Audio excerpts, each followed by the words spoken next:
It's time for the best coverage of the top stories in sports.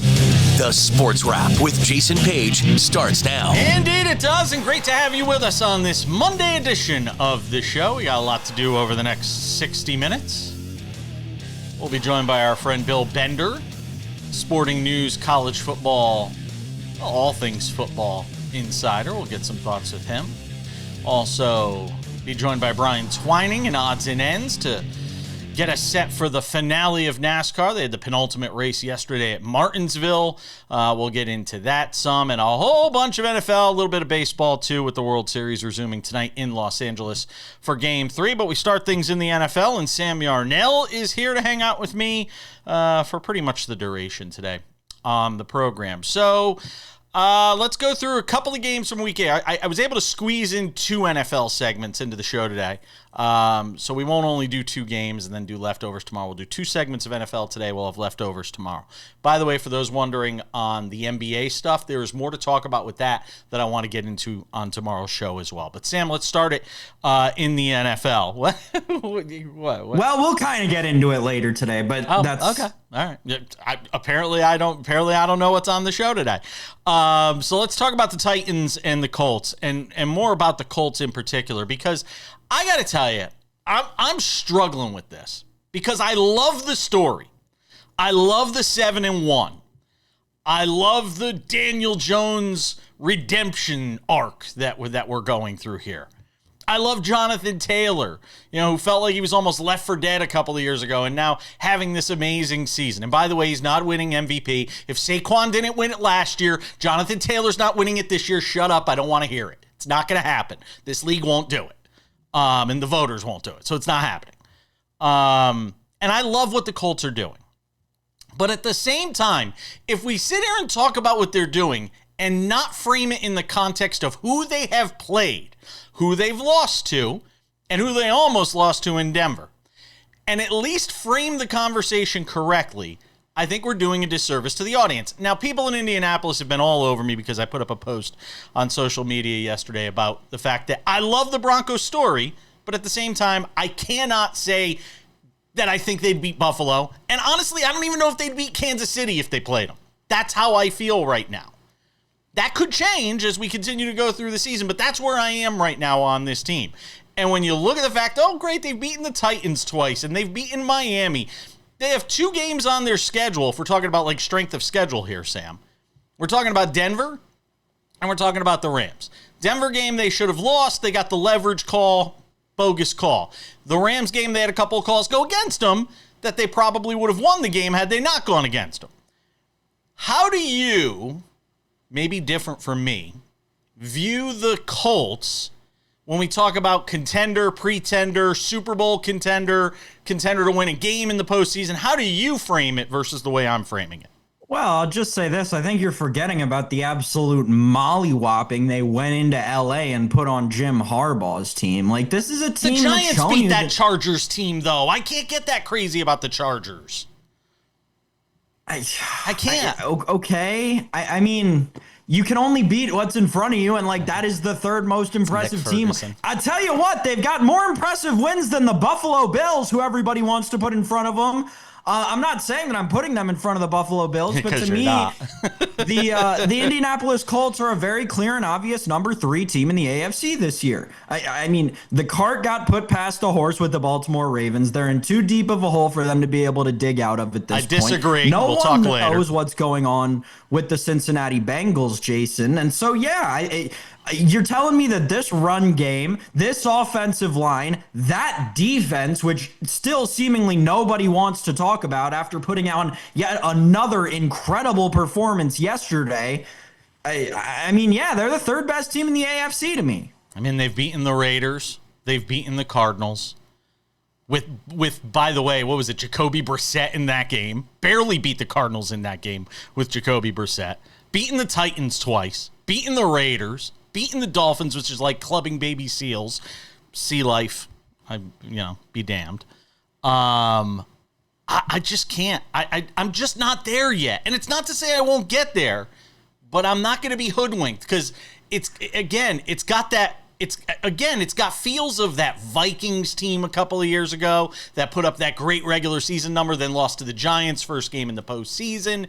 It just has fraudulent vibes based on who they've played so far. Now, real quick, rest of the schedule for them. Falcons at the Chiefs, which is going to be, that's going to be a game where we really get a sense for where this team is. Then Texans, Jaguars, Seahawks, Niners, Jaguars, Texans. That's the remainder of the schedule. And I want to see them against that Texans team, who we're going to get to a little later on in the show, Sam. Packers and Steelers, while we have a couple of minutes. Because I think we could officially say the bloom is off the rose when it comes to this Steelers team now. I think the mask and the veil has sort of been pulled down, and we see what this team is. And what it is it might still wind up being the best team in a crappy division. That's possible. But it's a team that could not protect Aaron Rodgers last night, who had happy feet all day because he saw Micah Parsons out of every corner of his peripheral vision.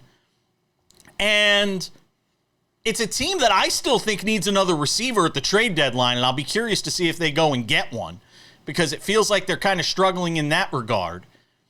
As good as Aaron Rodgers looked against the Bengals, when you put him up against a good defense last night, kind of came back down to earth, crashing down to earth with no parachute, Sam. Yeah, I mean, yes, I agree with you. I don't even know if I would consider the Packers a good defense at this point, right? This is a team that, last week let the Cardinals offense score 23 points. The week before that, let the Jake Browning Bengals offense score 18 points. In a weird one. They've still got that 40 piece from the Cowboys on their resume. I don't know if we're like, yeah, the Packers defense is okay, but they're not world beaters that everyone thought they were going to be coming into the year. And the Steelers just threw up all over themselves. They looked worse than their uniforms did at home last night, Jason. It was a bad one.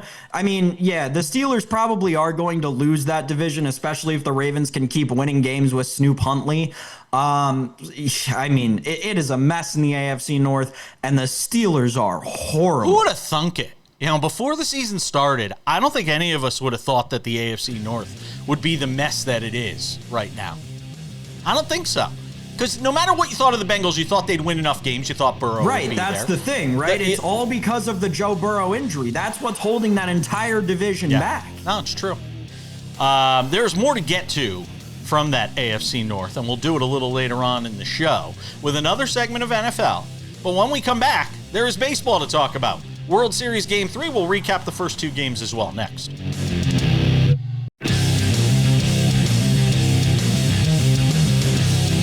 Welcome back. Good to have you with us.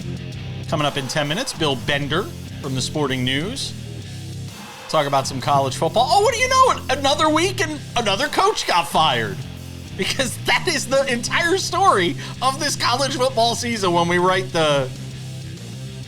do the post-mortem on it, write the obituary. I think we should do an in memoriam on the show every week for the coaches that get fired. The sad music, like the violin playing, and the coach in black and white. I think we should start doing that. I think it's a great idea. Sam Yarnell, we'll get to the college football with Bill coming up in about 10 minutes, but let's talk about the World Series and what we learned from games 1 and 2. And I hate to sound so simplistic, but I am going to. I said before this series started that the case for Toronto was you get into that Dodgers bullpen. And what happened in game 1? They got into that Dodgers bullpen. And what happened in game 1? They blew out the Dodgers. That was the story. Game 2 was the formula for the Dodgers to win the World Series. It is amazing how diametrically opposed the first two games of this series were and how it was literally the script for Toronto to win the World Series in game 1, the script for the Dodgers to win the World Series in game 2. You saw it on display in those first two matchups, which weren't particularly compelling games other than the fact that you had Yamamoto doing what he did for the second time in this postseason. Shoving. Oh, just amazing. He's been so good. Nothing can get him off his game when he is going the way he was, just mowing him down. But if you get into this Dodgers bullpen, which is hard to do, and it's going to be hard to do in these next two starts, it becomes a lot more interesting, Sam. Okay, so I'm going to oversimplify it even more. Okay, and let's do that. I'm going to say the Dodgers just, like our friend Cameron Maben said, right? Like I said to him, this was the longest break they had since the season started. They needed a game to get loose. The guys were all tight. They had just flown across the country. They had a week off from playing baseball. They didn't know what was coming. They hadn't been in an environment in a whole week like that. Once they got accustomed to it after game one, I mean, do I even need to say anything about game two? No. Blake Snell clearly rattled, hadn't been in an environment like that in so long, a week, was not used to being out of the routine that he's in, right? What do we talk about with David Ardsma all the time? How pitchers are creatures of habit, how their routine is the most important thing to a pitcher. You give them 7 days off, they're going to go stir crazy. And you saw it in Blake Snell's pitching. That's exactly what he did. I can't wait, and I'm so excited that he gets another start in this series, probably in the clinching game in game 5. I am so excited to watch how he bounces back from that. And yeah, Jason, I mean, this series going back to LA for 3 straight games, I don't believe in the Blue Jays to win a single game in LA. Ye of little faith. Have we not watched this Blue Jays team throughout this entire postseason? They are resilient. I don't think they're going to back down from Tyler Glasnow tonight. And look, Mad Max. I mean, you get Mad Max in game 3. Now look, I thought he could do it for 1 game.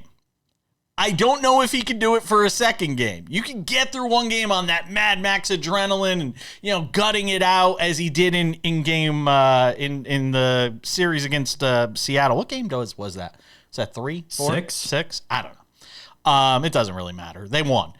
And I thought you could do it for 1 game, and that was the argument I made to David Ardsma when David Ardsma was like, nah, I don't think he's going to pitch that well. I said, for 1 night, for love of the game, sort of, the Kevin Costner thing I brought up. I think he could do it, and he did. I don't know if he's got another one of those in him. I hope he does, because I want to see a long series, because it's better for all of us. Look, I still think the Dodgers win the series. I picked them to win in 6. I do think it's getting back to Toronto, though, because what I saw in game 1, I don't know if it's the aberration that you think it is, and necessarily all related to them being able to, or the Dodgers having, 7 days off. Because here's the thing. Toronto works counts. Now, against Yamamoto, that's tough because it feels like everything he throws is a strike. And he's able to get ahead of you, and he doesn't allow you to work counts that way. I still think they'll be able to work the counts and get into this Dodgers bullpen. And I think that's worth another game, which means the series does get back to Toronto. At the end of the day, I don't think we differ in the fact that we think the Dodgers are going to win. I just think it's going to be a lot more competitive than I think you believe it to be. Yeah, maybe. But the thing is, what you're saying, right, about why Yamamoto is so effective is why I'm taking the Dodgers. Think about the other 2 guys that they're about to throw in this series, Glasnow and Ohtani. What is so effective about both those guys? The same thing. You can't work counts against them because they'll pound the zone, and the second they go outside of it, their off-speed stuff is so good that it looks like a strike for 7/8 of the way to the plate. So it's hard for me to say that the Blue Jays 3 straight, though. I'm not going to say that they're not going to score another run in this series, which would be a little outlandish. But over under 10 more runs this team scores in this series, the Blue Jays, I'd go under. And you know what's still crazy in this postseason? Sans game 7, or sans game 4 against the Brewers, you're still not getting a great Ohtani in this postseason. You're really not. I mean, he's been pretty damn ordinary from an offensive standpoint so far in these playoffs. I mean, and that's not it's not a knock on him or anything. I mean, he's had a hit in every game the last 5 games here, and he obviously had he had the throwaway home run in game 1. It's a no leverage situation home run where he hits one out where you're grooving fastballs because you don't want to walk them. But outside of that, I mean, well, that's what we would say if Aaron Judge hit it in that spot. Oh, the king of the meaningless home run. No, it's. I mean, he's hitting 220. Sam, he's hitting 224 in this postseason. It hasn't been good, right? And it was 240 going into a game that they won, and he wasn't productive in a game that they won. But that said, he has been doing it on the mound, right? Yes, absolutely. What's his ERA in the post? Has he allowed an earned run in the postseason? I could tell you. I actually have it pulled up here. His ERA in the postseason This is great TV. Oh, it's fine. It's fine. His ERA in the... Oh, you know what? I can't find it. Yeah, be damned. It's all right. We'll just sit here and have a wonderful musical interlude or something like that. Ohtani has allowed 3 earned runs in 12 innings on 5 hits in the postseason. He's pitching in a dominant fashion, so yeah, it's okay that he's only got 1 hit in each of the last however many games. And also, though, let's also keep in mind, Toronto's played really well on the road in this postseason. I don't think we could forget that. What they did against the Yankees, what they did against the Mariners, they've played well on the road in this postseason. So, I think it's getting back to Toronto for 6. We're talking semantics, though, at this point. Bill Bender joins us next.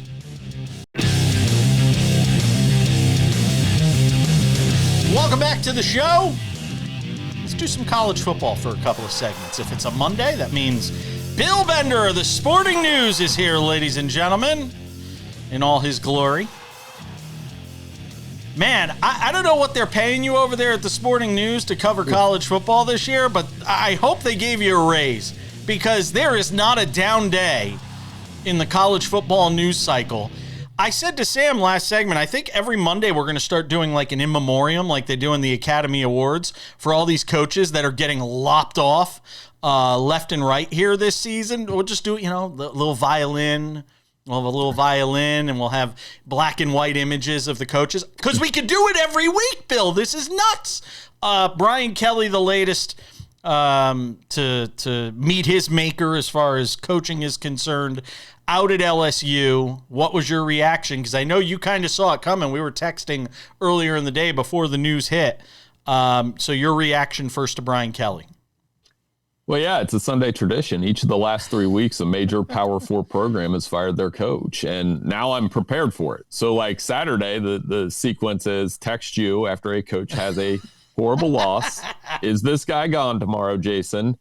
And we've been right most of these weeks. We have. I didn't think they would fire him yesterday, though. I honestly didn't. I get that they lost bad to Texas A&M. When you have a buyout of that size and you're competing in the SEC, it's not like he lost to UCLA and Northwestern. He lost to a team that's number 3 in the country. And, how many times have I said on this show, fit matters? And Brian Kelly just never fit at LSU. We made fun of it, and it showed up on the field on Saturday. With LSU now being open, if I asked you to take now the top, let's say 4, if we were talking about the top 4 vacancies right now, with everybody that's been let go of the best 4 vacancies, how would you rank them? Hey, how about that? I'm literally updating our list right now, and I do it every week. I was doing it right, not while I'm live, but I'm looking at it now, and I would say, believe it or not, LSU has, and Penn State in the college football playoff era, LSU has a record that is a half game better. Okay. So, but you have the luxury of top 10 recruiting classes. I think LSU at its peak has shown with 3 different coaches they can win a national title. I think that's the best job. I'd go Penn State next over Florida. And that we can debate that if you want. I just think Penn State has the right resources to do that. Florida would be next. I wouldn't debate it. I wouldn't. Yeah, and you have a better path to the playoffs. So Penn State, Florida, and then here's my surprise for you. Arkansas is 4. Because they're in the SEC, and if you hire the right guy, who's to say they couldn't do what Clark Lee's doing at Vanderbilt or Eli Drinkwitz is doing at Missouri? You can't tell me you can't find a guy at Arkansas that can do that. Plus, you'd be paired with John Calipari. Fair enough. Well, and not to mention, Bill, you're in a new era of college football where we're seeing with, Texas Tech and Texas A&M that money matters. You got the Walmart family behind you in Arkansas. That's not going to hurt anybody in terms of recruiting and NIL deals. I wanted to talk to you on the subject of coaching. There was an interesting moment on the field in Norman on Saturday after the Ole Miss-Oklahoma game. What did you make of Lane Kiffin's interaction with the Oklahoma defensive player during his post-game interview? Lane is going to be Lane. Thank you. Exactly what I said to Sam before the segment started. I was like, this is on brand for him. What are we?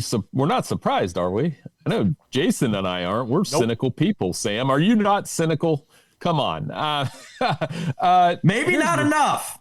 You know what I honestly thought you were going to ask me is how many teams are going to have Lane Kiffin as their coach next year? Because everybody wants him, whether it's well, I want to get LSU. to that game in the next segment, but more to the point though, this was on brand for Lane, wasn't it? Yeah, it didn't bother me that much. I mean, I get it. We can get upset about it, but he at the end of the day, they had a huge road win. They did against an SEC opponent, which he hadn't done. They did a few things to try to make that not happen. Oh my particularly did you text me on the fourth down? I texted you on the fourth down early. I think it was third quarter, early on, or second quarter, where he's on his own 25, and we're all like, "There's no way he's going to snap this here, right? There's no way he's going to." Oh my God, he snapped it! What are we doing? I know. Talk about trying to snatch victory, snatch defeat from the jaws of victory. I mean, that was Lane Kiffin in that game. During the day on Saturday, or was it yesterday? It was yesterday early. They all blend in with all this football. We saw this reporting from Diana Rossini that kind of got people all up in arms about Steve Sarkisian. And, could he be going to the NFL? And, the teams are open to having him. And Diana, by the way, will be on the show Wednesday, and we love her. But this got a lot of people riled up to the point that people were putting out statements and not retracting, but sort of walking things back. So tell us from your perspective, could we see Sark in the NFL next year? Or is this more NFL teams like the idea of Sark potentially, but Sark may just like where he is right now at Texas? I don't know why he wouldn't like Texas. I know it isn't going the way that they necessarily want this year, right? And they could get theoretically beat by Vanderbilt on Saturday, and then they're out of the playoff. But you've got the best resources. You're going to have top 10 recruiting classes. The NFL, I mean, if you're looking for job security, Steve Sarkisian just took them to the playoff in back-to-back seasons and a semifinal appearance, and they're going to have talent every single season. You signed up for that, or do you want to go be an NFL offensive coordinator or coach where you can have a disaster hour like Aaron Glenn's had in the first half of the season and be gone within a year? All things considered, good on the Jets to get a win yesterday, by the way. But my point is, I think he has more job security at Texas, which is one of the tougher jobs in the country, than he would on an NFL sideline. Yeah, but I mean, didn't James Franklin feel that way, 5 weeks ago? I mean, do you really ever have security anymore? Because we see how quick this thing can turn on a dime. I don't know. Maybe he looks at what's happening around college football and what feels like a lack of security with all these Power 5 coaches and Power 4 coaches getting let go and decides, I remember Randy Edsel telling me this story when he left UConn for Maryland. And he said, I've got one jump left in me. Now, it turned out after Maryland, he went back to UConn, and that was a disaster. But Randy said to me, he's like, I got one move left to make.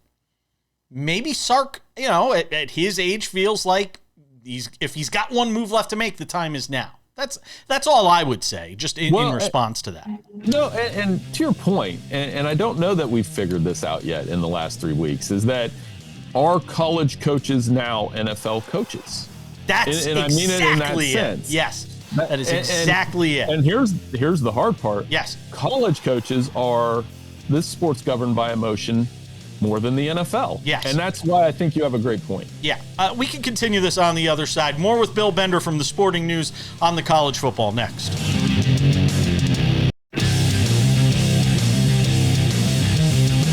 Coming up in 10 minutes, we go back to the NFL. A couple of more games I want to talk about. Compressed the show so we can get another NFL segment in there. Just to wrap up what we were just talking about, Bill. about college and pros being so much the same. That to me is the argument for why, a lot of these guys not wanting to deal with the NIL stuff, the year-to-year sort of turnover of players and transfer portals and all this. So I didn't want to shortchange you because we were up against the break, just in case you wanted to finish a thought on not just Sarkisian, but the state of college football as a whole with all of the turbulence in the coaching ranks. Yeah, it allows for less stability. I mean, I think we're basing all of this on, did you make the playoff or not?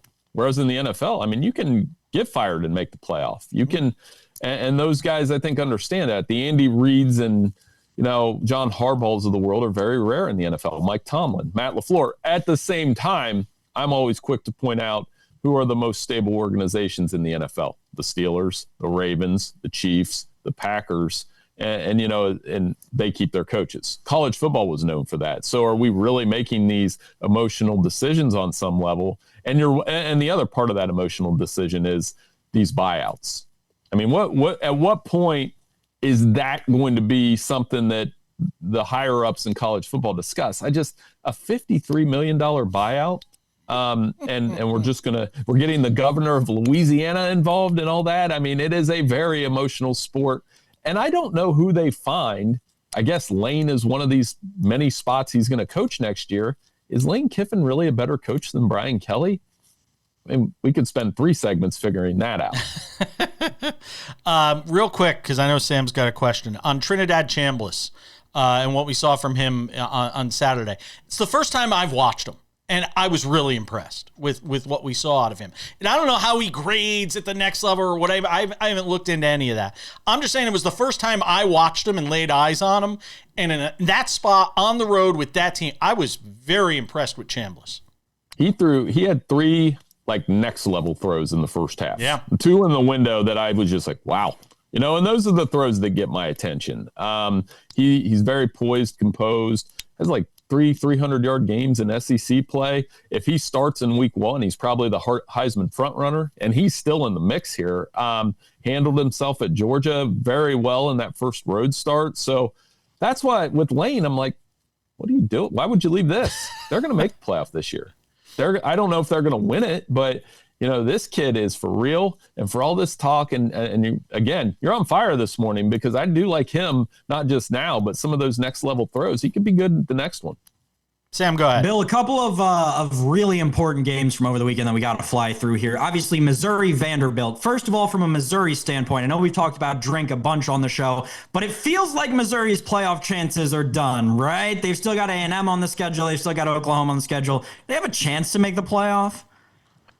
It's going to be tough. You're going to hear the phrase elimination game a lot over the next couple of weeks. Tennessee, Oklahoma, yeah. Vanderbilt, Missouri, USC, Nebraska this weekend is as far hard as that is to believe. I wrote a story over the weekend. In November, you just want to be at 2 losses or less. If you get to 3, you're probably in trouble. I know we could talk about strength of schedule, but there's that club of teams that have 2 losses or less, and the longer you stay on there, the better chance you have of making the 12-teamer. BYU had another one of these games. They seem to have them every year. We go into them. Everyone expects them to lose to a theoretically lower ranked opponent, and they go in and they win the game. Are we still, even after moving them up in the AP poll this week, are people still discrediting BYU and underranking them? I think you have a Bear Bachmeier jersey back there somewhere, 47. You look like Sam's the guy that wear 47 and play quarterback. I can't say anything.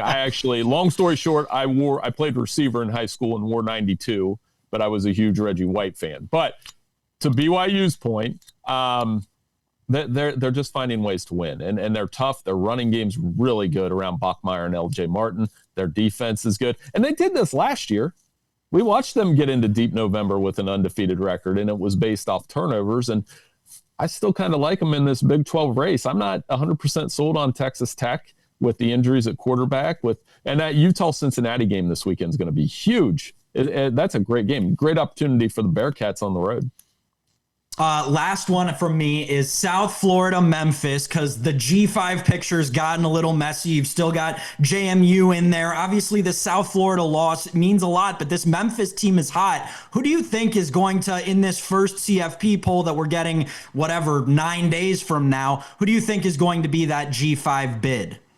Well, I mean, somebody out of the American. I think Memphis made a big statement with that win over the weekend. I like Navy. The problem with Navy is they got to play Notre Dame. So their margin for error is less. They've got to win the American Conference. I love Blake Horvath, by the way. 300 yards last week, 4 rushing touchdowns this week. He's from right up the road in Hilliard.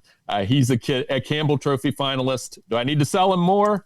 He's a really good kid, and hoping Navy. It'd be awesome to see Navy get in the playoff and then have to play Army the next week. Isn't that how that works? That is. That's kind of wild. Hey, before I let you go in the last minute here, Deion Sanders looked like he was at a loss to try and figure out how Colorado could get whooped as bad as they did by Utah. As much as we talk about this being a one-and-done potentially for Bill Belichick, is this the last year for Deion at Colorado? Might be. That was the sign that it might be. That was a brutal beatdown in the first half against Utah. That wasn't just bad. That was as bad as it can get. Obviously, I can't speak for his health, just other than to say I'm really happy he recovered from bladder cancer. But that's part of the decision, I'm sure. Can he continue to go on and coach at the level he wants to coach at? But as far as on the field, it's just a reminder that, man, last year they had 2 really transcendent college football players, and this year not so much. Bill Bender of the Sporting News does a terrific job on college football. We jammed a lot into those 2 segments, my friend. Thanks for being with us. We'll see you back here next week.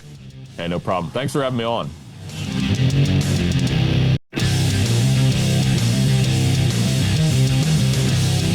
All right, 10 minutes from now, Odds and Ends, a special edition today with Brian Twining joining us from Bleacher Nation. Moved his NASCAR recap into that segment because the NASCAR playoff championship race is next week for the Cup Championship, and that will be in Phoenix. Talk about the race in Martinsville yesterday and what we expect to see in Phoenix with Brian Twining of Bleacher Nation. But Sam Yarnell, some more NFL before we get to that. Let's talk about the Ravens, who win with Snoop Huntley yesterday, and we had been wondering. And I think we were all under the impression that Lamar Jackson was going to play in this game based on the reporting we had going into Friday and coming through Friday with him fully practicing. And then all of a sudden we find out over the weekend he's not starting. Instead, they're going to start him on Thursday against the Miami Dolphins. The Ravens get a big win in this game against a Bears team that had obviously been playing better. And the encouraging thing was twofold for the Ravens. 1, they got a couple of defensive pieces back. And 2, that defense actually played better. Now, again, it is the Bears, so we have to take it with a bit of a grain of salt. But a win is a win for a team that's been struggling the way this Ravens team was. And compounding that, and we'll get to the injury reporting stuff in a second, but I think it's important to talk about it in the context of the AFC North. When you watch what happened to the Steelers last night, when you have a Bengals team that could have been 4-4, if not sucking it up against the Jets and giving up 39 points to a team that couldn't put offense together at all this season. I'm going to say it again to go back to what I said last week. Why not the Ravens for the AFC North? Again, as much as anybody, other than the Browns, is there anybody you'd really count out of that division?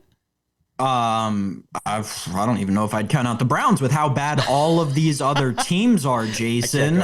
Here's the thing, right? That the Ravens have so many of their division games in front of them that, yeah, it could easily be overcome at this point. But, since we're going to get to the injury thing in a minute, we're going to have to talk about the Browns or the Bears for a second. Gosh, now you got the AFC North all riddled throughout my head.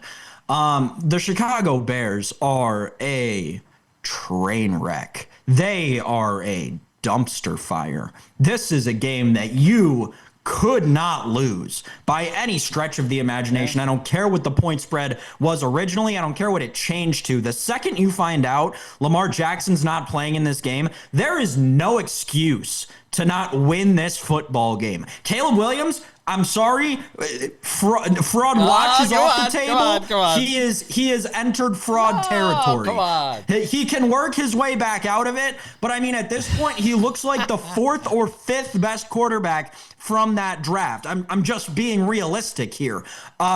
This is horrible for Chicago football. Right. And after all of this time being horrible, you thought they had turned it around. You thought they had brought in the right people, made the right picks, drafted the right players, only for you to find out this against that defense. I think they were 1-6. You'd think they were 1-6 the way you're talking right now. They're still 4-3. It was horrible. Yeah, they might as well be 1-6, Jason, considering their losses this season are to the Lions, the Vikings and JJ McCarthy, who proceeded to get benched 2 weeks later, and now the Ravens without Lamar Jackson. They might as well be 1-6, but they couldn't be, because that would mean they would get an advantageous draft pick. This franchise is allergic to being put in advantageous positions. What about the Ravens? Now that you've spent 2 minutes on the Bears that I didn't want to talk about. The Ravens thing is a mass overreaction, and you've got everybody and their sister and everyone in the football media space like but in Mike the context, Florio. Wait. But in the context of that division, it's not an overreaction.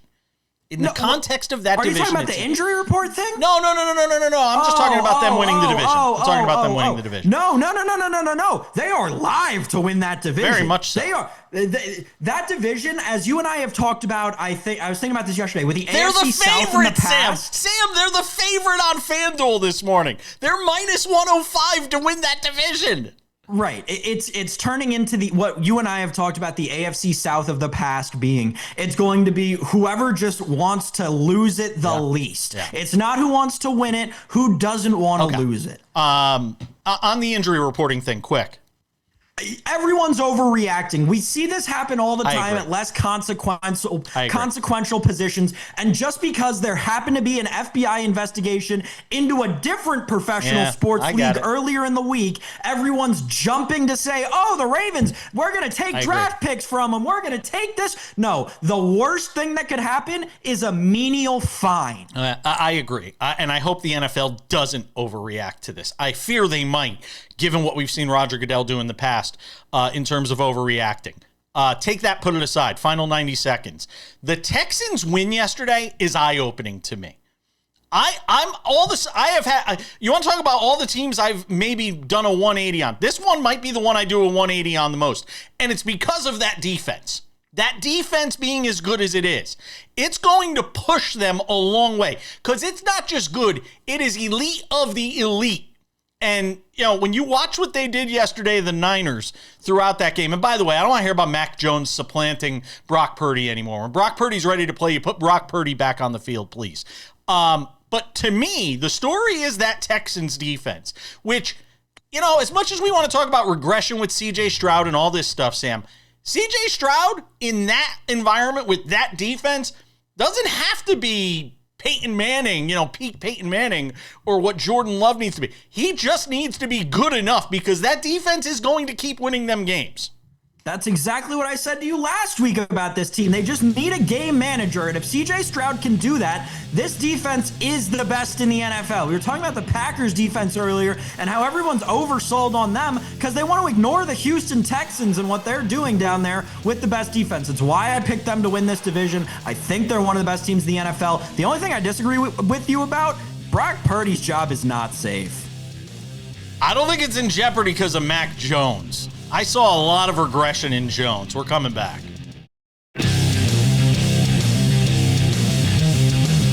Welcome back to the show. Just about time to put the wraps on this baby. But before we do, a couple of quick reminders. If you have not done so yet, make sure to subscribe to the Sports Wrap with Jason Page podcast. This show in all its beautiful audio form. 45 minutes, Monday through Friday, available wherever you get your podcasts. That's the Sports Wrap with Jason Page podcast. In addition, we now have the Sports Wrap with Jason Page YouTube channel, which if you have not subscribed yet, you don't know what you're missing. The TV version of the show, available Monday through Friday on our YouTube channel, commercial free. Again, 45 minutes, nice package there. Go and check it out. We also have SportsWrap shorts there, which if you have not seen them, that's worth subscribing to our YouTube channel alone for. When the top stories break in sports, when the top games happen, we've got SportsWrap shorts there to cover it when the top stories happen as well. So you want to go and check that out as well. SportsWrap with Jason Page YouTube channel. And without any further delay on this Monday edition of the show, time for some odds and ends.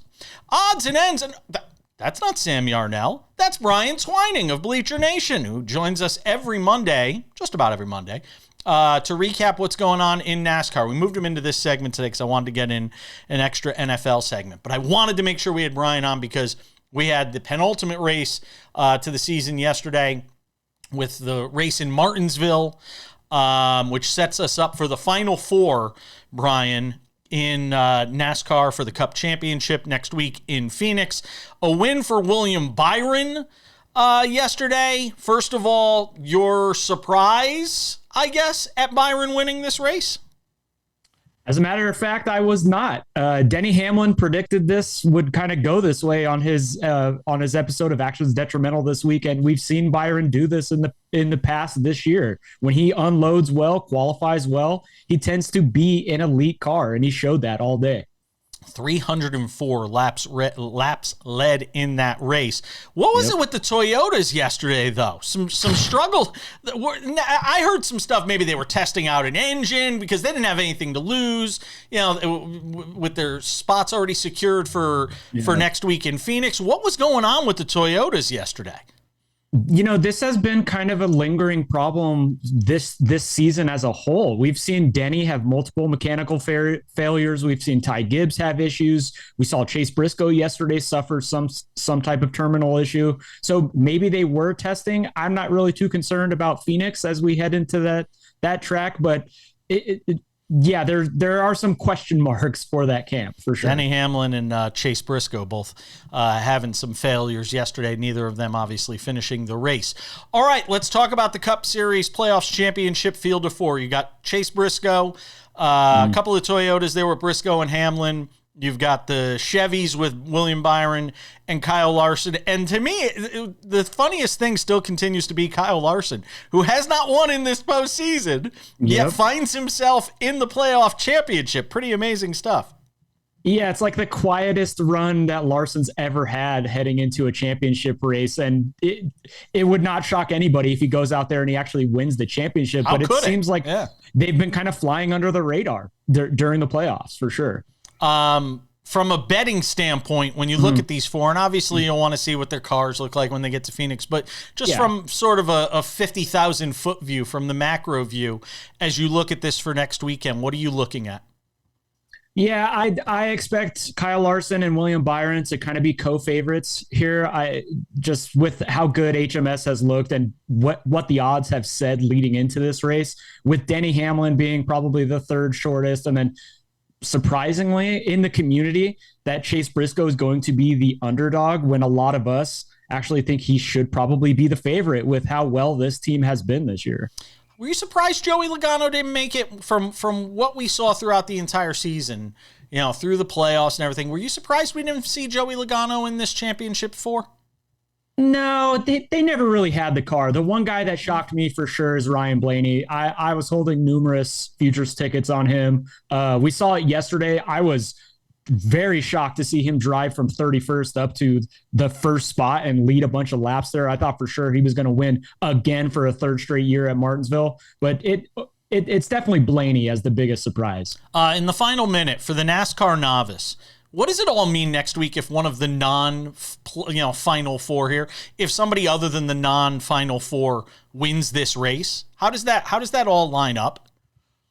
You're going to get long odds on that because traditionally it's only happened once in this current format that the non-championship four driver has won the championship race. So if it does happen, it will be a surprise.